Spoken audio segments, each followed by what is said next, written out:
안녕하세요. 한국 베링거 인게라임 동물약품의 정종현 수의사입니다. 선진 브리칠의 김주환 원장입니다. 영상을 보시기 전에 돈플래너TV 구독, 좋아요, 알림 설정까지 부탁드립니다. 오늘 이 시간에는 하절기를 포함해서 농장 위생도 관리에 아주 중요한 올바른 수세 및 소독 방법에 대해서 얘기를 해보려고 합니다. 그 중에서도 특히 국내 계면활성제의 적용 사례 및 효과에 대해서 알아보려고 하는데요.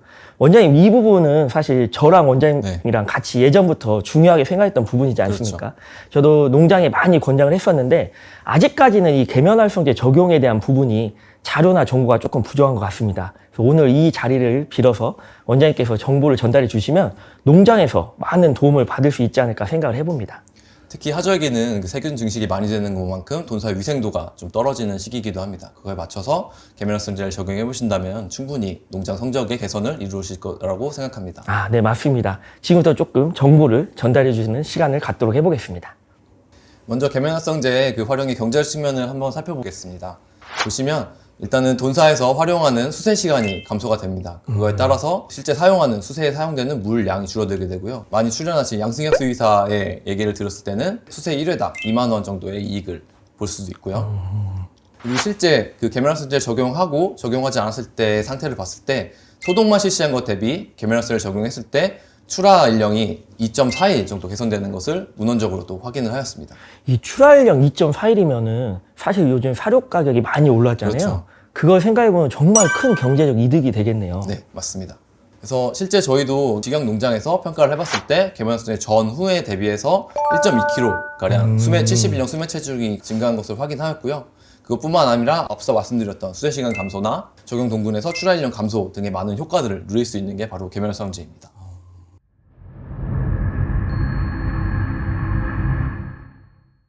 앞서서 살펴본 것처럼 계면활성제 관리적으로나 경제적으로나 확실히 효과가 있다고 생각이 드는데요. 근데 사실 저희가 또 궁금한 거는 계면활성제가 과학적으로는 왜 또 효과적인지에 대해서 궁금할 수 있잖아요. 이 부분을 조금 설명을 부탁드려도 될까요? 저희가 평소에 지방을 섭취하는 만큼 분변 안에도 지방이 함유되어 있기 마련입니다. 특히 그 우유즙을 섭취하게 되는 포유자는 분변 내 지방 함량이 늘어나게 되고요. 그리고 지방 함유가 높은 자돈 사료를 먹는 자돈사에서도 지방 함량이 증가하게 됩니다. 이렇게 지방 함량이 많은 분변은 물만으로는 제거하기가 어렵고요. 지방질을 제거하지 못하게 되면 돈사 안에 계속해서 바이오필름이 형성되게 됩니다. 생각해보면 저도 집에서 설거지를 하거나 아니면 이제 캠핑을 가서 설거지를 할 때 세제 없이 그냥 닦으면 사실 표면에 남아있는 게 많거든요. 그런 부분들이 어떻게 보면 나중에 문제를 일으킬 수도 있다는 내용이겠네요. 네, 맞습니다. 이렇게 지방질이 계속해서 돈사에 남아있게 되면은 세균의 먹이가 되고요. 이로 인해서 세균이 계속 증식을 하게 됩니다. 이렇게 제대로 제거되지 않은 지방질이 남아있게 되면 돈사 내 병원체가 잔존하게 되고 이건 지속적으로 감염 체인을 유지하게 되는 역할을 하게 됩니다. 이렇게 돈사 안에서 제대로 병원체를 제거하지 못하게 된다면 저희 코로나 상황에서 본 것처럼 이렇게 계속적으로 감염을 유발하는 상황을 만들 수 있습니다. 그러면 이게 사실 어떻게 보면 육안으로 봤을 때는 깨끗하다고 착각을 할 수 있는데 실제로는 이런 바이오필름 때문에 농장, 돈사 내에 세균이 계속 쌓이고 있다고 이해를 해도 될까요? 네, 맞습니다. 눈에 보이지 않는 위협이 계속 남아있다고 보시면 될 것 같습니다. 실제 계면활성제를 돈사에 적용하게 되면은 출하 직후에 남아있는 많은 미생물들을 계면활성제 적용을 통해서 확실하게 줄일 수 있습니다. 그래서 저희 기준에서는 소독 후에 1000개 이하의 세균이 확인되어야 수세가 완료된 것으로 판단을 하고 있습니다. 이렇게 더러운 환경에서 돼지가 계속해서 살게 되면은 그것도 돼지의 스트레스 요소로 작용하게 되고요. 앞서 말씀드린 것처럼 이런 스트레스 요소들이 돼지가 제대로 성장하지 못하게 되는 역할을 하게 됩니다. 이런 스트레스들은 단백질 소모하게 만들기 때문입니다. 정종현 수의사, 이렇게 깨끗한 환경에서 사시고 싶으세요? 아니면은 더러운 환경에서 사시고 싶으세요? 당연히 깨끗한 환경에서 살고 싶지 않을까요? 사실 이 더럽다는 의미가 세균수나 미생물이 많다는 건데 그런 경우에는 손실이 농장에서 클 것이고 어떤 돼지라도 깨끗한 환경에서 살고 싶지 않을까 생각을 해봅니다. 네, 맞습니다. 사람도 이렇게 위생도가 점점 올라가면서 그 수명도 길어지고 점점 더 건강해진 것처럼 돼지에서도 마찬가지로 이렇게 위생도를 개선해주는 사항이 매우 중요하다고 생각됩니다. 잘 생각해보면 동물복지가 요새 이슈가 되는데 그런 측면에서도 또 중요한 부분이 될 수는 있겠네요. 네, 맞습니다. 어떻게 보면 돼지 스트레스 자체를 줄이는 게 위생도라고 볼 수도 있습니다.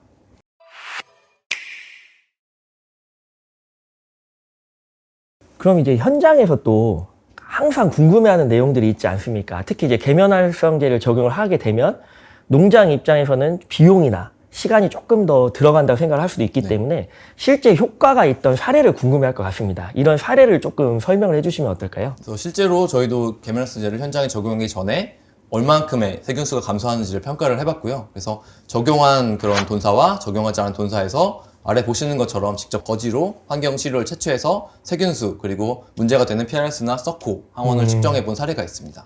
실제 이 계면활성제 적용 전후를 비교해 봤을 때 그 돈방 벽에서 보시면은 수세 후에 대장균이 계면활성제 적용한 데서 나오지 않았고요. 소독 완료 후에도 계면활성제가 적용된 돈방에서는 더 세균수가 줄어든 것을 확인할 수 있었습니다. 그리고 특히 돼지가 바닥을 많이 핥고 다니잖아요. 네. 그거에 있어서 바닥에서 특히 많은 효과를 보였는데요. 소독 완료 후에 계면활성제 적용하지 않은 돈방과 비교했을 때는 세균수가 확연하게 감소가 된 것을 확인하였습니다. 잘 생각해보면 또 저희가 분만사에서 포유자돈 설사가 언제나 농장의 골칫거리잖아요. 그렇죠. 어떻게 보면 저희가 수세 소독을 완벽하게 했는데도 이게 나오는 게 결국에는 바이오필름이라고 하는 이런 문제 때문에 나올 수도 있겠다는 생각이 드네요. 네. 앞서 정종윤 수의사가 얘기해 준 것처럼 돈사 안에 이런 오염물질들은 자돈들에게 스트레스를 많이 주게 됩니다. 그래서 실제로 계면활성제를 적용한 농장에서는 이렇게 설사가 감소하는 것도 직접 확인하였습니다. 또한 앞서 말씀드린 것처럼 농장 안에 존재하는 수세 후에 PRS랑 서코바이러스의 그 양에 대해서도 조사를 했는데요. 일반적으로 수세가 된 돈사를 검사하더라도 서코바이러스는 환경에 많이 존재하는 것을 보통 확인할 수 있습니다. 네. 그러나 계면활성제를 적용하고 나서는 환경에서 서코바이러스가 음성으로 확인되는 걸 확인하였고요. 그리고 PRS 또한 환경에서 나오지 않는 것을 확인하였습니다. 이 눈에 보이지 않는 세균이나 바이러스를 우리가 계면활성제를 통해서 효과적으로 제거를 한 사례라고 볼 수가 있겠네요. 네, 맞습니다. 그래서 이 계면활성제를 적용할 때 보면은 우선은 큰 분변을 일반적으로 제거를 해주고요. 그리고 분림을 한번 해준 다음에 이제 계면활성제를 적용하는 단계로 진행을 하시면 됩니다. 그 비누칠을 한 번 더 하기 때문에 물을 한 번 더 헹궈주는 과정이 필요하다고 보시면 될 것 같습니다. 앞서 보신 것처럼 자돈산에 바이러스나 세균수가 감소했잖아요. 그거에 따라서 저희 실제 현장에서도 적용 전후에 자돈사 육성률이 개선된 것도 확인하였습니다. 이게 실제로 계면활성제를 적용을 한 게 성적으로 이어지는 부분이 다양한 사례에서 확인이 되네요. 네, 맞습니다. 현장에서 신경을 써주고 만큼 위생도가 올라가서 그만큼 자돈에게도 좋은 영향을 미치는 것 같습니다. 실제로 이렇게 계면활성제를 적용하게 되면은 돈사가 수세되는 부분과 수세되지 않은 부분을 확실하게 구분할 수 있고요. 이렇게 깨끗한 돈사를 만들 수 있게 됩니다. 저 탑폼을 쏘는 게 저 어떤 총 같은 장비를 이용해서 쏘는 거기 때문에 크게 힘이 들진 않을 수 있겠네요. 네, 맞습니다. 저게 고압수세기를 이용해서 적용해야 하지만 크게 힘이 드는 작업은 아닙니다. 재미있게 페인트 칠하듯이 돈사를 칠해가면 좋을 것 같습니다. 실제로 돈사가 페인트 칠한 것처럼 하얗게 변해있는 게 보이네요. 네. 그리고 추가로 제가 또 궁금한 부분이 있는데 요즘 분뇨 처리 관련해서 여러 가지 규제들이 또 생기고 있잖아요. 그리고 분뇨 처리를 할 때 저희가 미생물을 활용을 하는 경우가 많은데 농장 입장에서는 이 계면활성제가 미생물에 영향을 주지 않을까 걱정을 하시는 분들도 있을 것 같습니다. 네, 맞습니다. 혹시 이 부분 관련해서도 혹시 자료가 있으시면 조금 설명을 부탁드리겠습니다. 저도 처음에 계면활성제를 적용할 때 항상 농장에서 문의하는 경우가 분뇨 처리에 문제가 없느냐였습니다. 그래서 당연히 이거는 실험을 진행을 했고요. 정종윤 수의사가 말씀해 주신 것처럼 그 폭기존의 미생물을 통해서 보통은 분뇨 처리가 이루어지게 됩니다. 그래서 폭기존의 미생물이 어떻게 계면활성제의 영향을 받는지 평가를 진행을 했습니다. 그래서 폭기조와 똑같은 유사한 조건을 만들어지기 위해서 이렇게 희석 비율에 따라서 계면활성제를 희석을 하고 그거에 따라서 산소 발생기를 설치해서 어떻게 미생물에 영향을 주는지 평가를 진행을 했고요. 계면활성제가 들어간 그런 실험군과 계면활성제가 들어가지 않은 대조군을 비교해 봤을 때 저희 폐수 처리 담당자께서 미생물의 활동에 있어서 크게 영향이 없다고 확인을 받았고요. 그리고 실제로도 농장에 적용했을 때 슬러리 내 5,000대 1 비율로 매우 작은 양이 들어가기 때문에 폐수 처리 과정에서 큰 문제 없이 사용할 수 있는 것을 확인하였습니다. 결국에 저희가 이 계면활성제라는 것을 수의사를 포함한 전문가들과 상의해서 활용을 하게 되면 네. 우리 농장에서 경제적으로나 그리고 관리적으로나 큰 이득을 얻을 수 있다는 내용을 오늘 배울 수가 있었던 것 같습니다. 정리해서 말씀드리면 올바른 수세 절차를 돈사에 적용함으로써 돈사의 위생도를 올리는 게 중요하다고 말씀드릴 수 있을 것 같고요. 1차 수세를 통해서 큰 건물들을 제거한 다음에 이 계면활성제 적용을 통해서 나머지 그 물로만 수세되지 않는 그런 지방질들을 제거해 주는 게 중요하다고 말씀드릴 수 있을 것 같습니다. 그리고 소독제를 활용을 통해서 1차 소독 그리고 건조 후에 다시 2차 소독을 통해서 돈사의 위생도를 올릴 수 있습니다. 네, 오늘 계면활성제에 대해서 정말 좋은 정보들을 많이 얻을 수 있었던 것 같습니다. 마지막으로 원장님의 당부의 말씀으로 이 시간을 마무리하면 어떨까 싶습니다. 계면활성제 적용을 통해서 첫 번째는 동군의 건강도를 향상시킬 수 있고요. 그리고 돈살을 통한 순환 감염을 감소시킬 수 있습니다. 추가적으로 작업 시간 및 물 사용량의 관리 효율성이 있는 것은 더할 나위였고요. 그래서 계면활성제 적용을 통해서 일석삼조의 효과를 누리신다고 볼 수 있습니다. 정말 하절기를 포함해서 우리가 계면활성제를 적용을 함으로써 농장의 위생도를 높이고 조금 더 건강한 농장을 만들 수 있으면 좋겠다는 생각을 해봅니다. 오늘 시간은 여기서 마치도록 하겠습니다. 감사합니다.